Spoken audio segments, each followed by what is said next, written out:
жоқ. Бірінші қатарға отырады, екінші топ осы жерде қалады. Сендермен бірге бірінші әдісіміз өткенді бекіту. Яғни кім жылдам айтса.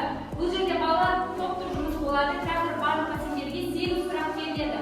Егер сендер 4 сұрақтан көбірек сұраққа жауап берсеңдер, 2 балл аласыңдар. Ал егер 1 мен 4 сұрақтың аралығында жауап берсеңдер, өздеріңе 1 балл қоясыңдар. Келістік пе? Ендеше бастаймыз бірінші сұрақтан.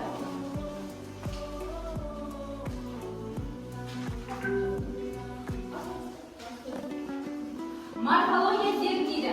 Сөз таптары, дыбыстарды, буындарды. Морфология не зерттейді, балалар?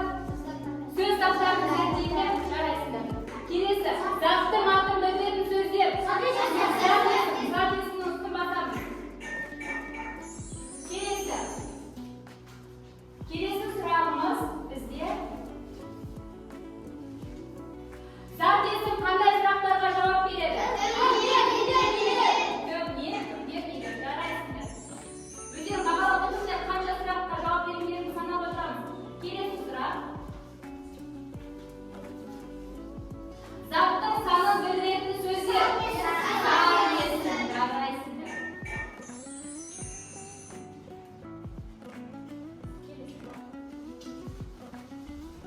Заттың қимылын білдіретін сөздер. Етсізге мысал келтірейікші.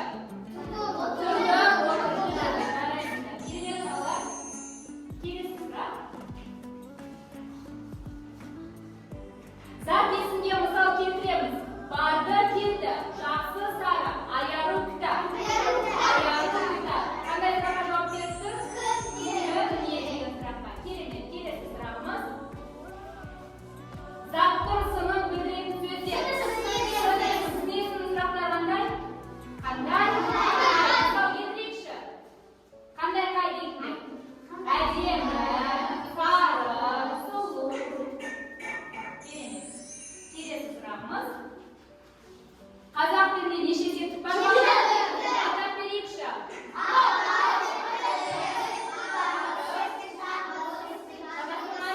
Шабыс, жатыс, шығыс, көлеңкес. Жарайсыздар.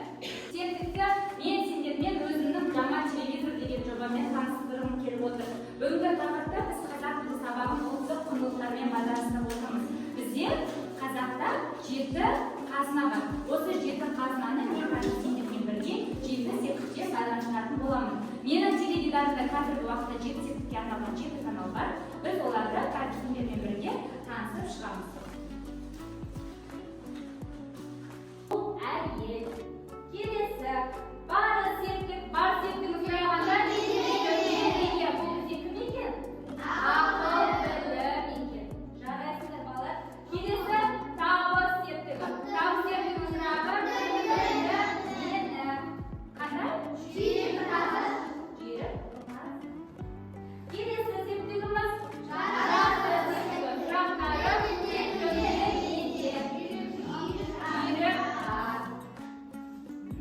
келесі шығыс септігіміз. Сұрақтары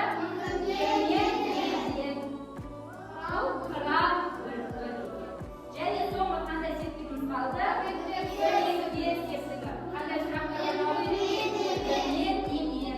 Бұл ерен мылтық.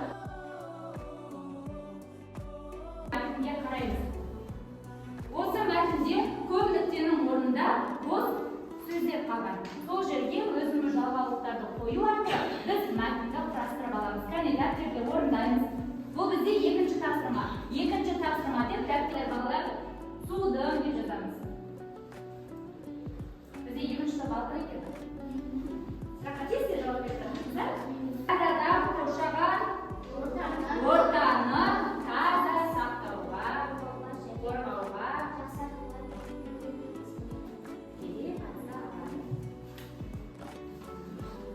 барлық жазып болып па? Қанша сөз жаздық? Аяла қанша сөз жаздық? 7, 8. Ал енді балалар келесі бізде қазір сендердің тапсырмаларың табиғат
күнделікті қолданып жүргенсіз.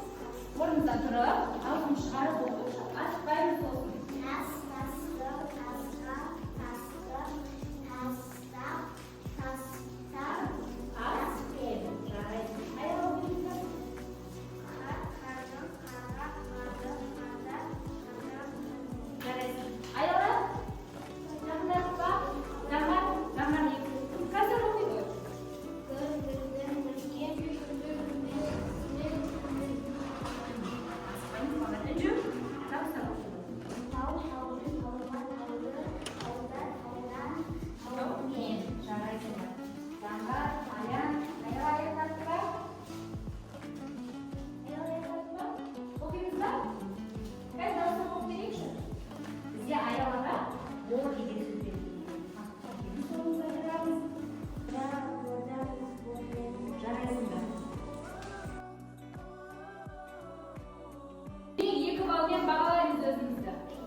Табиғат сөзін септеп жаздық па?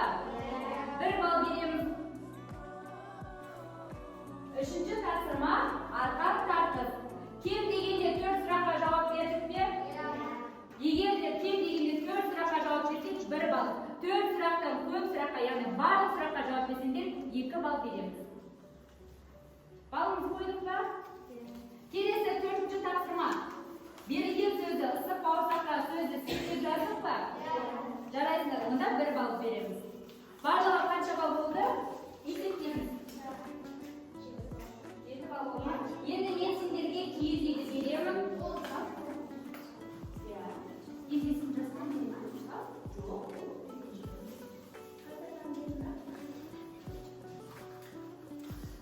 Бағалау парағындағы балды осы киіз үйге алып барып қоямыз. Мысалы, міне, менің қолымда киіз үй тұр. Бұл 1 балдан басталады. Біз бірден бүгінгі сабақты 10 балға дейін бағалаймыз. Егер сендер 7 баллға жауап берсеңдер, 7 балға алып барамыз. 8 балл болса 8 балға. Егер барлық сұраққа жауап беріп 10 балға жауап берсек, 10 балға қоямыз. Және міндетті түрде есімізді артына жазып қоямыз. Келісіп пе?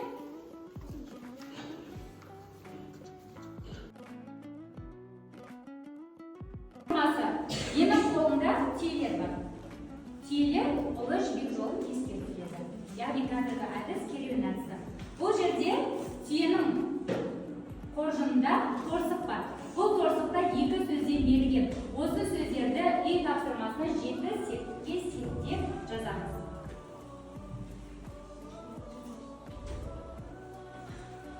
Ертең қазақ тіл сабағы бар. Қазақ тіл сабағында мен қарап шығамын. Жарайма балар, үйде, үй тапсырмасы. Үйде, жоқ, кірме жапсырмайсың. Кірме жапсырмай қой. 7 септікке септеп жазамыз балар. Үйде. Барлығымызға барлық қой, барлығымызға алыстап жарайсыңдар. Енді балар, бүгінгі сабақ сендерге ұнады деген ойламыз. Егер сабақ сендердің көңілдеріне шықса, барлығын жақсы меңгеріп түсінсек, өте жақсы түсіндім деген жасыл қоржынға әкеліп, мына тұрған асықтарды саламыз.